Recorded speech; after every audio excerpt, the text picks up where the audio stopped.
नमस्ते एवरीवन, मैं अनार सिंह ठाकुर। आज आपको माध्यमिक शिक्षा मंडल द्वारा एक पत्र जारी हुआ है, उसका एनालाइज बताऊंगा।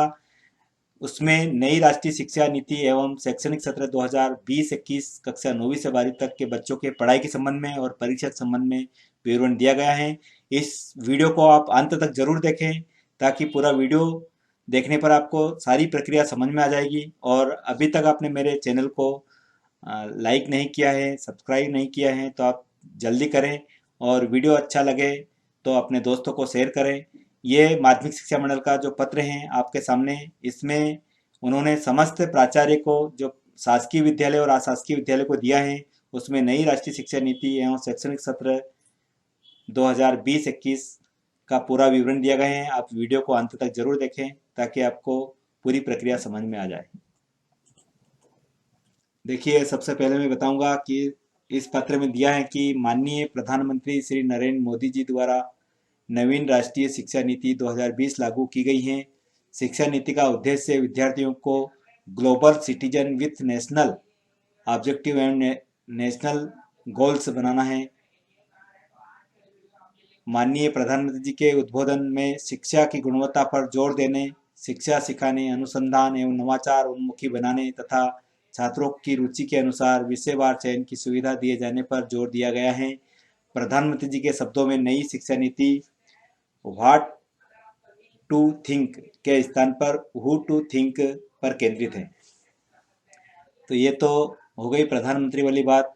अब मैं आपको बता रहा हूँ कि नंबर 2 में बताया गया है कि कोरोना संकट के कारण शालाओं में नियमित पठन पाठन के में उत्पन्न चुनौतियां एवं नवीन राष्ट्रीय शिक्षा नीति 2020 में व्हाट टू थिंक के स्थान पर हु टू थिंक तथा व्हाट टू डू के स्थान पर हु टू डू की क्षमता छात्रों में विकसित करने हेतु वर्ष 2020-21 सत्र में पठन पाठन एवं मूल्यांकन के संबंध भी निम्नानुसार व्यवस्था लागू की गई है। तो आप पूरा वीडियो आप आगे ध्यान से देखें, यह अब आपका काम का है, क्योंकि हम देखेंगे कि आपका नामांकन पंजीयन कैसे करें और करना जो क्यों जरूरी है। इसमें इस बार टीचर, स्टूडेंट, स्कूल सबका नामांकन होगा इस ऐप पर, और इसी ऐप से पूरी पढ़ाई, एग्जाम सारी होगी, सभी बच्चों को करना पड़ेगा इसमें। तो देखिए, माध्यमिक शिक्षा मंडल द्वारा विकसित मोबाइल ऐप माध्यमिक शिक्षा पर आपको हाई स्कूल एवं हाई सेकेंडरी स्कूल का नामांकन अनिवार्य होगा। कक्षा 9वीं से 12वीं तक के प्रत्येक विद्यार्थी एवं स्वाध्यायी विद्यार्थी का भी नामांकन अनिवार्य होगा। संबंधित विद्यालय द्वारा माध्यमिक शिक्षा मंडल पर पुष्टि उपरांत मंडल द्वारा विद्यार्थी का नामांकन स्वीकार कर नामांकन क्रमांक जारी होगा। मतलब समझे आप, क्योंकि अगर आपने नामांकन विद्यालय में आकर नहीं करा और मोबाइल ऐप से भी कर दिया तो विद्यालय जब तक उसको अप्रूव नहीं करेगा, जब तक नामांकन माध्यमिक शिक्षा मंडल ऐप जनरेट नहीं करेगा। अब मैं आपको इस पॉइंट में, इस ऐप में प्रत्येक हाई स्कूल और हाई सेकेंडरी के स्कूल के कक्षा 9वीं से 12वीं तक पढ़ने वाले विद्यार्थी को नामांकन कराना होगा जो विद्यालय के नामांकन में निहित है। शिक्षक स्थायी हो, अनुबंध वाले हो, अतिथि हो, पूर्णकालीन हो, कोई भी टीचर हो, उनको भी इस पर अपना नामांकन कराना जरूरी है। अब बच्चों के साथ साथ टीचर का भी इसमें नामांकन होगा, और सभी विद्यार्थी के जो 9वीं के बाद हैं, 9वीं से 12वीं तक हैं, सभी विद्यार्थी के नामांकन होगा और शिक्षकों भी होगा। अब मैं बताने जा रहा हूँ कि शिक्षक का नामांकन विद्यालय के नामांकन में निहित होने से विद्यालय के नामांकन पर स्वतः हो जाएगा। यदि कोई शिक्षक स्वयं का नामांकन करना चाहता है तो उसे यह सुविधा उपलब्ध होगी। संबंधित विद्यालय द्वारा ऐप पर नामांकन की पुष्टि के पश्चात शिक्षकों का मंडल के नामांकन स्वीकार किया जाकर शिक्षकों को भी नामांकन क्रमांक जारी किया जाएगा। तो ये पॉइंट टीचरों के लिए है, शिक्षकों के लिए है। सभी के नामांकन माध्यमिक शिक्षा मंडल द्वारा जारी किया जाएगा। इसके बाद आप बच्चे के पठन पाठन में आप सहयोग और असाइनमेंट चेक करने के काबिल बनेंगे। अब देखिए बच्चों, जो विद्यार्थी पूर्व से मंडल में नामांकित हैं उससे भी माध्यमिक शिक्षा मंडल की ऐप पर के माध्यम से आपको नामांकन करना होगा, लेकिन नामांकन के लिए शुल्क नहीं लगेगा। जिन छात्रों के पास मोबाइल सुविधा उपलब्ध नहीं है वे उनके नामांकन किसी परिचित के मोबाइल से स्कूल में जाकर अथवा किसी कियोस्क सेंटर पर जाकर कर सकते हैं। विद्यालय से भी छात्र माध्यमिक शिक्षा मंडल ऐप के माध्यम से नामांकन कर सकते हैं। तो इस पॉइंट का ये अर्थ है कि आपको सभी को 9वीं से 12वीं तक के बच्चों को माध्यमिक शिक्षा मंडल की ऐप पर नामांकन करना है। अगर आपने विद्यालय में प्रवेश नहीं लिया है तो प्रवेश लेने के उपरांत ये सारी प्रक्रिया विद्यालय के माध्यम से भी की जा सकती हैं और आपको एडमिशन एनी हाउ किसी भी रूप में लेना है। ऐसा नहीं है कि इस कोरोना काल में आप एडमिशन नहीं ले और आपको ऐसे ही प्रमोट कर दें, तो ये आप आपके दिमाग से निकाल दीजिए। अब विद्यालय में दर्ज सभी बच्चों के लिए के द्वारा माध्यमिक शिक्षा मंडल ऐप प्रस्तुत ऑनलाइन नामांकन आवेदन की पुष्टि संबंधित विद्यालय पोर्टल या मोबाइल ऐप के से करनी होगी। विद्यालय द्वारा छात्रों के नामांकन की पुष्टि करने एवं यथाउचित नामांकन शुल्क ऑनलाइन जमा करने पर इस ऐप से छात्र का मंडल में नामांकन स्वतः हो जाएगा।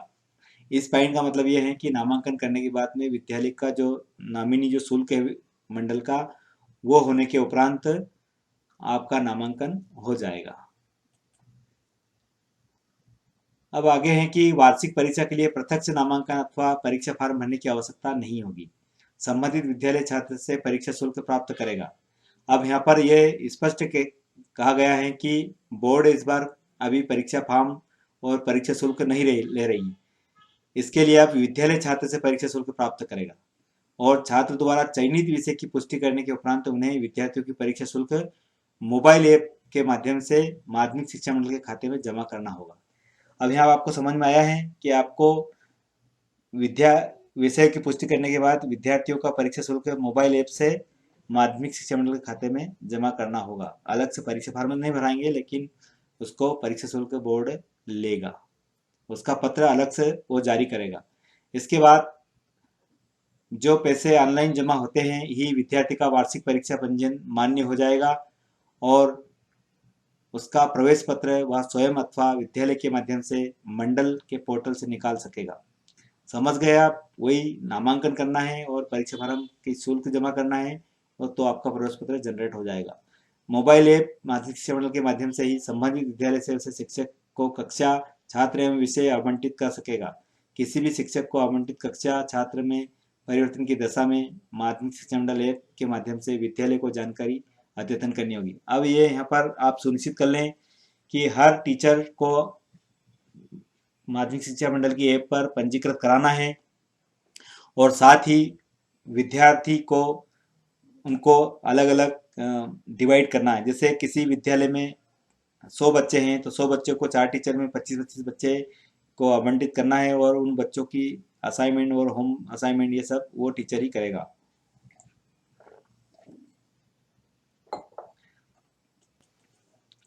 अब मैं बहुत महत्वपूर्ण मुद्दे पर बात करने जा रहा हूँ, पठन पाठन।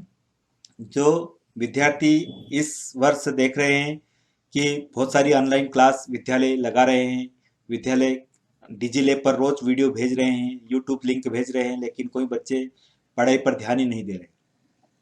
आप ध्यान दीजिए और इसको समझ लीजिए, इस स्लाइड को, इस वीडियो को, तो आप निश्चित रूप से ये वर्ष आपका अच्छा निकलेगा और अच्छे नंबरों से आप पास होंगे। पठन एवं पाठन के लिए प्रत्येक विषय को 10 यूनिट में बांटा गया है और प्रत्येक 2 सप्ताह में 1 यूनिट के लिए मध्य प्रदेश दूरदर्शन पर ऑडियो वीडियो प्रसारित किए जाएंगे और किए जा रहे हैं। अब समस्त ऑडियो वीडियो पाठ मंडल एवं शासन की वेबसाइट, फेसबुक, यूट्यूब पर उपलब्ध रहेंगे।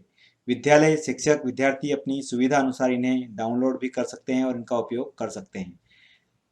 प्रत्येक अध्यायवार पाठ्यपुस्तक, ऑडियो वीडियो सामग्री एवं प्रश्न बैंक माध्यमिक शिक्षा मंडल की ऐप पर भी उपलब्ध रहेगी। और यह देखने में आता है कि बच्चे ऑनलाइन पढ़ाई में रुचि नहीं रख रहे, लेकिन आपको अब जमाना चेंज हो चुका है, आपको ऑनलाइन पढ़ाई करना पड़ेगा, नहीं तो आप दुनिया से बहुत पीछे रह जाएंगे। ये एक बहुत अहम बात है कि जमाना चेंज हो चुका है, आपको भी चेंज होना पड़ेगा। अब देखिए, कोरोना संकट का प्रभाव अगर कम भी हो जाता है, जब शालाओं में नियमित पठन पाठन शुरू होगा, तब विद्यालय से अपेक्षा है कि वे समय चक्र बनाते समय मध्य प्रदेश दूरदर्शन मंडल द्वारा प्रसारित किए जा रहे ऑडियो वीडियो पाठ के समय चक्र को ध्यान में रखें और उनका लाभ लें। मतलब कहने का मतलब ये है कि अगर कोरोना खत्म हो गया और रेगुलर क्लास लगती भी हैं, तब भी हमें ये पठन पाठन दूरदर्शन के माध्यम से जारी रखना है। अब हम देखते हैं कि सतत मूल्यांकन ये बहुत महत्वपूर्ण है और विद्यालय का इसमें बहुत महत्वपूर्ण रोल रहेगा। बहुत सारे विद्यार्थी ये समझ रहे हैं कि विद्यालय इस बार हमें विद्यालय से कोई लेना देना नहीं, हम विद्यालय नहीं जाएंगे तो हमें कोई टीचरों से लेना देना नहीं। ऐसा नहीं है। विद्यालय में आकर ही आप ये सतत मूल्यांकन का उपयोग कर सकते हैं। सतत मूल्यांकन को थोड़ा समझ लिए। इसमें प्रत्येक विषय को 10, पहले भी बताया था मैंने, 10 यूनिट में बांटकर प्रति माह 2 यूनिट अध्ययन अध्यापन कराया जाकर यूनिट वार होम असाइनमेंट या गृह कार्य के मूल्यांकन किया जा रहा है। अब यहाँ पर एक नया शब्द आ रहा है कि असाइनमेंट या होम असाइनमेंट या गृह कार्य, ये आपको करना पड़ेगा सतत मूल्यांकन में। देखते हैं कैसे करना है। विद्यार्थी मोबाइल ऐप से घर बैठे प्रत्येक यूनिट के लिए प्रश्न पत्र प्राप्त कर सकेंगे और किताब, शिक्षक, मित्र, परिवार के किसी सदस्य आदि की सहायता से उत्तर तैयार कर सकेंगे। मतलब यहाँ पर सीधी सीधी बात कह रहे हैं कि आपको ओपन बुक एग्जाम देना है, घर पर देना है, जो आपके हैंड राइटिंग में होना चाहिए, किसी से और से ना लिखाएं आप। इसे होम असाइनमेंट कहा जाएगा, जिसका मूल्यांकन संबंधित विद्यालय का शिक्षक करेगा और शिक्षक विद्यालय प्रत्येक यूनिट के प्राप्तांक के विषयवार माध्यमिक शिक्षा मंडल की ऐप पर अपलोड होगा। सीधी सी बात है, आपको घर बैठे प्रश्न पत्र मिलेगा, नहीं तो आपके स्कूल से लेना और आपको उनके उत्तर लिखना है, विद्यालय में जमा कराना है और विद्यालय काफी जांच करके उनको माध्यमिक शिक्षा मंडल की ऐप पर अपलोड करेगा। अब देखते हैं कि विद्यार्थियों द्वारा मोबाइल ऐप से प्रश्न पत्र प्राप्त करने में अगर कोई कठिनाई आती है तो संस्था के प्राचार्य को यह सुनिश्चित करना होगा कि नियमित समय पर संबंधित विद्यालय माध्यमिक शिक्षा मंडल के प्रश्न पत्र प्राप्त कर विद्यार्थियों को उपलब्ध कराएंगे। सीधी सी बात है कि आपको अगर आपके यहाँ पर प्रश्न पत्र नहीं मिलता है तो आपके विद्यालय में आकर के आप वो प्रश्न पत्र ले सकते हैं और उसको घर पर लिख कर विद्यालय में पुनः जमा करना होगा। अब इस पॉइंट में विद्यार्थी होम असाइनमेंट अगर नहीं करेगा, बहुत सारे विद्यार्थी अगर ये गृह कार्य नहीं करेगा, उसे एक बार समझाइश दी जाएगी, तत्पश्चात एक चेतावनी दी जाएगी। इसके बाद जो भी विद्यार्थी होम असाइनमेंट गृह कार्य नहीं करेगा उसका नामांकन तब तक के लिए निलंबित हो जाएगा जब तक कि वह होमवर्क असाइनमेंट पूरा नहीं करता है। मतलब सीधी सी बात है, अगर आप होमवर्क नहीं करोगे, गृह असाइनमेंट या गृह कार्य नहीं करोगे तो आप फेल माने जाएंगे और आपका नामांकन निरस्त हो जाएगा, निलंबित हो जाएगा। तो आप जरूर होमवर्क का असाइनमेंट करें। होम असाइनमेंट गृह कार्य के प्राप्तांकों को आंतरिक मूल्यांकन के रूप में मान्य किया जाएगा। यह सतत मूल्यांकन अनिवार्य रूप से। आंतरिक मूल्यांकन समझते हैं आप कि बोर्ड के जो एग्जाम लेती है उसके अलावा जो विद्यालय को फैसिलिटी दी जाती है, विद्यालय देता है अंक, वो आंतरिक मूल्यांकन कहलाते हैं, या आपके टीचर देते हैं वो आंतरिक मूल्यांकन कहलाता है। तो आप इसको होम असाइनमेंट को आप नज़रअंदाज ना करें और सही सही से करेंगे, ऐसी हमें आशा है। अब यहाँ पर दिया गया है कि प्रत्येक होम असाइनमेंट गृह कार्य में निम्न खंड होंगे। ये 3 खंड बनाए गए हैं यहाँ पर उत्तर देने के लिए। खंड आ वस्तुनिष्ठ, जो बहुविकल्पी होंगे, ज्ञान परक प्रश्न होंगे और समझ परक होंगे। ये 3 प्रकार के खंड, अलग अलग प्रकार के प्रश्न होमवर्क में या गृह कार्य में आपको दिए जाएंगे। अब हम देखते हैं कि होम असाइनमेंट के लिए मोबाइल ऐप में यह व्यवस्था होगी कि प्रत्येक विद्यार्थी को भिन्न भिन्न प्रश्न पत्र मिले, एक जैसा प्रश्न पत्र नहीं मिलेगा। यह आप ध्यान रख लेना, आपको अलग अलग भी मिल सकते हैं। मंडल स्तर पर प्रत्येक विषय के प्रत्येक अध्याय के लिए प्रश्न बैंक बनाए गए हैं। प्रत्येक प्रश्न बैंक में ऑब्जेक्टिव, ज्ञान परक और सब्जेक्टिव एवं एनालिटिकल मतलब समझ परक प्रश्न होंगे। ये आपको उसमें से पढ़ाई करके होमवर्क या गृह कार्य करना है। अब देखिए, होम असाइनमेंट गृह कार्य मूल्यांकन की गुणवत्ता सतत रूप से बढ़ने के उद्देश्य से उपलब्धि शिक्षकों में मंडल द्वारा कुछ शिक्षकों को चयनित कर विषयवार मार्गदर्शन दल बनाए जाएंगे। यह दल मंडल द्वारा समय समय पर जारी कार्यक्रम के अनुसार पूर्व सूचना देकर विभिन्न विद्यालयों के लिए किए गए होम असाइनमेंट गृह कार्य और उनके मूल्यांकन की गुणवत्ता पर परीक्षण करने और गुणवत्ता में सुधार करने में मदद करने का कार्य करेगा। तो ये आपका काम नहीं है, ये मंडल का काम है और विद्यालय का काम है। अब विद्यार्थी का मूल्यांकन सभी अनिवार्य विषयों के प्राप्तांकों के आधार पर किया जाएगा। ये यहाँ पर एक महत्वपूर्ण बात बताई गई आपके लिए कि सभी विद्यार्थियों के जो मूल्यांकन सभी विषयों के प्राप्तांकों के आधार पर आपका मूल्यांकन किया जाएगा, इसलिए आप होम असाइनमेंट को नज़रअंदाज नहीं करें। उपरोक्त अनुसार होम असाइनमेंट आधारित सतत मूल्यांकन और वार्षिक परीक्षा को मिलाकर पूर्णांक निर्धारित किए जाएंगे। समझे? यहाँ पर आपका होम असाइनमेंट और वार्षिक परीक्षा मिलाकर पूर्णांक निर्धारित किए जाएंगे। जो अलग से पत्र जारी होगा उसका उस समय पर हम बताएंगे। जो विद्यार्थी होम असाइनमेंट पूरा नहीं करेगा अथवा अनुत्तीर्ण होगा उसे आंतरिक परीक्षा में अनुत्तीर्ण माना जाएगा। समझ लीजिए, आप अगर होम असाइनमेंट नहीं करते हैं तो आपको अनुत्तीर्ण माना जाएगा।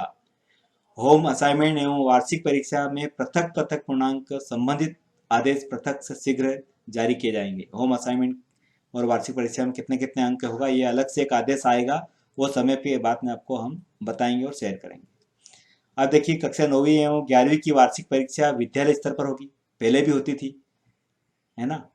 और वार्षिक परीक्षा के लिए विद्यालय चाहे तो मंडल स्तर पर संधारित प्रश्न पत्र बैंक के पोर्टल पे वो आहरित कर सकता है। तो ये पहले का निर्देश है कि 10वीं 12वीं की बोर्ड परीक्षा लेगा वार्षिक, और 9वीं 11वीं की विद्यालय स्तर पर ही होगी। कृपया उक्त व्यवस्था से संबंधित सभी छात्र और शिक्षकों को सूचित करने की व्यवस्था मैंने की थी, सूचना देने की, क्योंकि ये आदेश 4 पेज का था। शायद हो सकता है कि आप पूरे आदेश को नहीं पढ़ते, तो मैंने इस आदेश में बहुत मोटी मोटी बात आपको बताई है। और मैं शीघ्र ही इस माध्यमिक शिक्षा मंडल की जो ऐप है वो आप विद्यार्थी कैसे चलाएं इस संबंध में एक वीडियो तैयार कर रहा हूँ। शीघ्र ही आपको वो वीडियो मिलेगा जिससे आप उस ऐप को अच्छे से चला सकते हैं। तो मेरे चैनल को आपको अच्छा लगा हो तो लाइक करें, शेयर करें, कमेंट बॉक्स में ज़रूर कुछ लिखें और मेरे चैनल को सब्सक्राइब करें। धन्यवाद, बहुत बहुत धन्यवाद। और अगले वीडियो में माध्यमिक शिक्षा मंडल की ऐप पे तैयार कर रहा हूँ, वो शीघ्र ही आपको मिलेगा। अगर मेरे चैनल को आपने अभी तक सब्सक्राइब नहीं किया है तो आप सब्सक्राइब कर लीजिए। थैंक यू, धन्यवाद।